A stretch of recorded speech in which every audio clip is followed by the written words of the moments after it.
30 years ago, the intentional derailment of an Amtrak train in Arizona set off a chain of events that left Phoenix without passenger rail service. Well, since then, the nation's fifth largest city has been cut off from direct train connections to states like Texas and California, but that could be changing. In an exclusive interview, Kyle Simchuk sat down with U.S. Transportation Secretary Sean Duffy and asked him if he supports Amtrak's return to Phoenix. It was a big catastrophe. In October 1995, an Amtrak train carrying nearly 270 people crashes off a bridge 70 miles west of Phoenix. The train's conductor was killed and more than 100 others injured. Investigators found a large portion of the rail had been deliberately ripped loose or torn out. They also found notes attacking law enforcement for the 1993 Waco siege.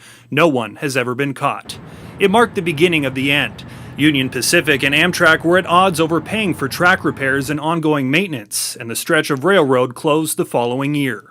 30 years later, Amtrak still bypasses Arizona's largest city. You used to be able to catch the train right here in downtown Phoenix, but now you have to drive 45 minutes south to Maricopa. Watch your step. We recently met with U.S. Transportation Secretary Sean Duffy and asked him directly, should Amtrak return to Phoenix? We care about Amtrak, and we want to make the right investments around the country, and so we have sent money from our rail division to Arizona to have you take a look, do a study about does it make sense? Where should those investment dollars go? We're a big country, and there's a lot of demand for dollars. The Arizona Department of Transportation received federal funding last June to create a blueprint for a potential rail line stretching 160 miles from Buckeye all the way down to Tucson, with possible stops in downtown Phoenix, Sky Harbor, Tempe, and Mesa Gateway.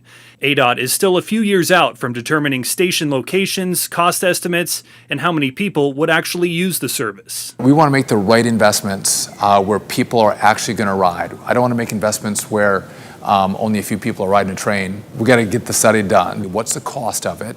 What's our portion? What's the state willing to put in? Governor Katie Hobbs has already committed $3.5 million in state dollars to support the planning process, a signal Arizona is serious about being a partner.